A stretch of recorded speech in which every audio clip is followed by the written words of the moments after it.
What is going on, everybody? It is Nick, also known as BournGamer, bringing you a very special 10th episode of the ABCs of ACR, and this time I'm going to be covering Artifact Assault with none other than Woo Deathkiss, my Wolf09Girl, also known as Tara. So, Tara, if you'd like to introduce yourself a little bit more.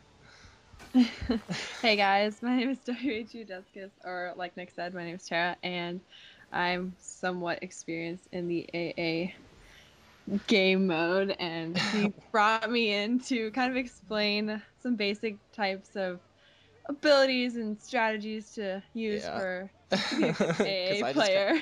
I just kind of derp around when I play, but kind of we played a little bit, and I kind of caught on a bit. So Yeah, you did a good so job.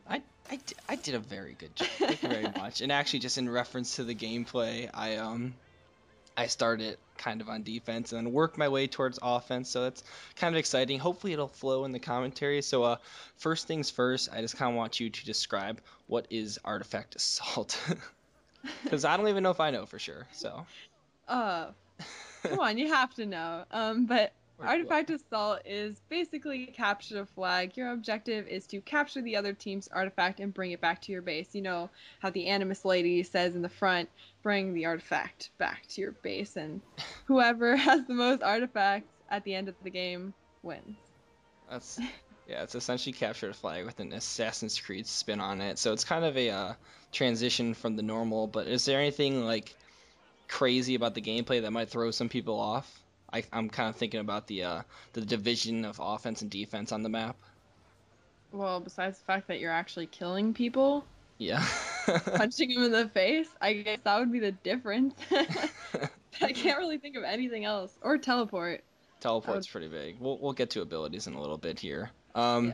Well, I guess if you can, since in my video right now I'm kind of on defense right now, is there any way you could you know, tell a little bit more about how people play defense? I know that's kind of your specialty, I'd say.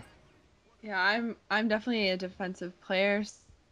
Um, when you're playing defense, try not to shark tank. Like I used to be a shark tanker. Shark, if you don't know what shark tanking is, I it's don't when you think sit in the anybody little knows what circle. that is. Okay, shark tanking is when you sit in the little circle that has your artifact and you kind of just wait for the other people to come and take your artifact. But that can be really bad in a lot of ways, especially if your teammates aren't helping you because your compass is not synchronized, so you can't see which angle they're coming in from. Hmm. So what I would do and what I've learned to do is stay on border patrol. I know that's really not fun either because if they run in, you're like, "Oh, I got you," and they get really Not mad, fun to but do or not fun to watch?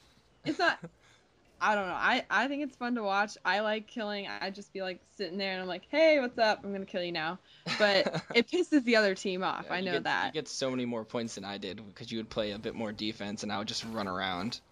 Oh no, being on the offensive side, you get a lot more points, especially when you're like stunning and Well, you're capturing the maybe I'm just artifact. not good enough. Maybe the good people do.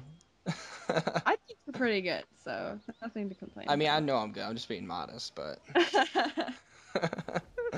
um, Offense definitely gets a lot more points, especially when you score the artifact. That's like a good 500 points. And when you're playing defense, you're getting chase kills, and it's pointless. it's So pointless unless you're pro, like me, unless you're and Shark pro, Tank, and get incognito kills.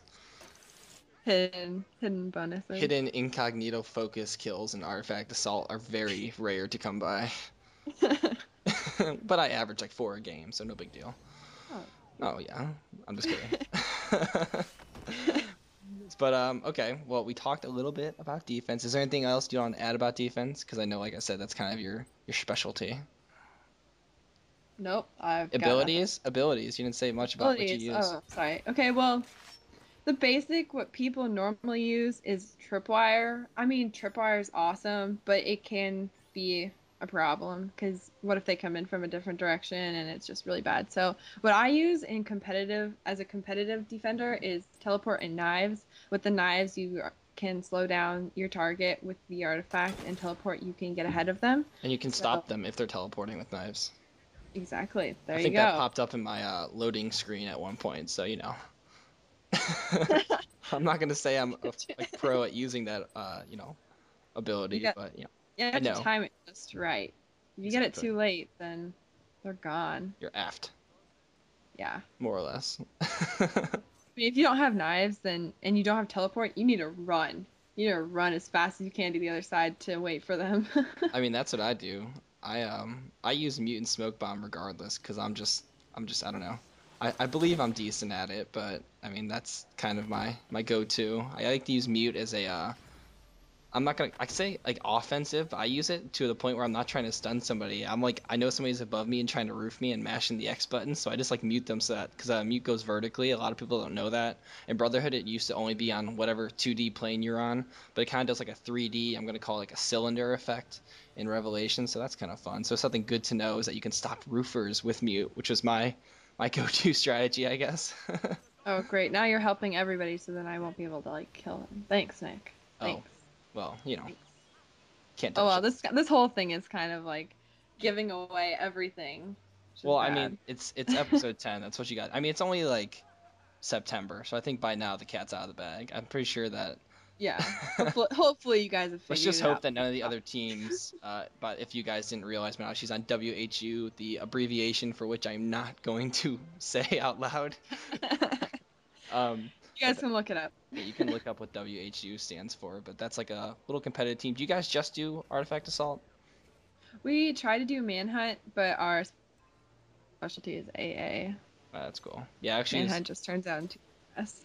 I'll say in this gameplay, I'm actually playing with you guys. I think against some of you too, so that kind of made me. If that gives any more credence to the gameplay, I think that's just kind of a little special note to add there. So what else were we talking about? Oh, we haven't really talked much about offense. I think you wanted to say something about the abilities used on offense. I said I use mutant smoke bomb regardless of situation. A bunch of WHU players or competitive offensive players will use like a teleport and smoke bomb. You throw the smoke bomb to slow them down, and then you run into a chase breaker and you teleport out. So that's really, I know it's a cheap way to get out of there, but it works. You get the point, so who cares? Yeah, that's Really. true. It's kind of hard, just like, especially like you said, if they are, shark tanking, it's kind of hard just to get out of their little spawn area. So that's kind of a good strategy. If I were Yeah. using that, I would probably just drop the smoke bomb on top of me if I was in an open area and then teleport so that they can't run next to me, assuming they don't have knives or anything. So Yeah, but the thing is, if you're in an open area, you're vulnerable to the knives. So, yeah, that's true. just like if you're in a chase breaker and the doors are closed, the knives can't go through the doors. Oh yeah, that's a good point. I'm Yeah. Unless you have easy chase breaker, and then they're screwed. It's so true. And it's not really just about the abilities. It's a lot of it's map knowledge, which is kind of disappointing for me at some aspects because I actually just got an incognito in the game. That's kind of funny. um, no, the map knowledge is like it's kind of sucks for me because I play deathmatch so much, like you do too. But you've obviously played on the full maps more, which means you can know the chase breakers, you know the left and rights and the ups and downs and like where your people roof and whatever. But for me, I'm so used to these little boxes that when I'm running around the map, I'm just like, oh, find the nearest chase breaker, somehow get through here. Yeah, I think I watched your the 3 minute video, and you went around to go into a chase breaker, and I just sitting there shaking my head at you. And I was like, "No, Nick, you just gotta run forward." I was No, no, so no, no, frustrated with no. that. I think I know what you're talking about. I think I was trying to avoid going through the middle because I kept getting roofed. I know, but they were waiting for you when you came around the artifact, and that just frustrated me. Sorry. Uh, Well, maybe if I had watched this video back then, I would have known. So tip number one, run straight.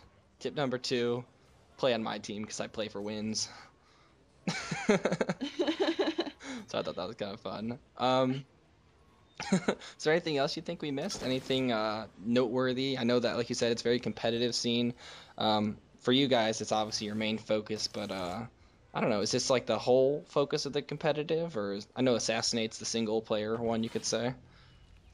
I like if you're just playing by yourself, AA isn't that competitive. It's a pretty laid back game because you could just chill on your side and just kill everything, or you could just run and it's just like whatever. But if you have like a whole team and you're in a party, it can get pretty competitive. But I'm gonna say it's very laid back in general. Yeah, I don't know. I thought it was kind of fun. At first, I wasn't really, too warmed up to the idea of it, and kind of got on a better side of artifact assault, I guess. But that's actually the end of my gameplay. I know Tara cannot see it right now, and I know she's super, super disappointed because she could talk about Artifact Assault and her being pro in it and whatnot all day long. Isn't that right? Yeah. Yeah. All right, well, I'm going to wrap up this video. Hope you guys enjoyed. Don't forget to check out Tara's channel at MyWolf09Girl. Follow us both on Twitter because we have hilarious conversations back and forth. And like I said, don't forget to subscribe, like, and look forward to other future episodes. Until next time, guys, I'm Nick, also known as BournGamer, and this is Tara. WHU Desk. And we'll see ya. Bye.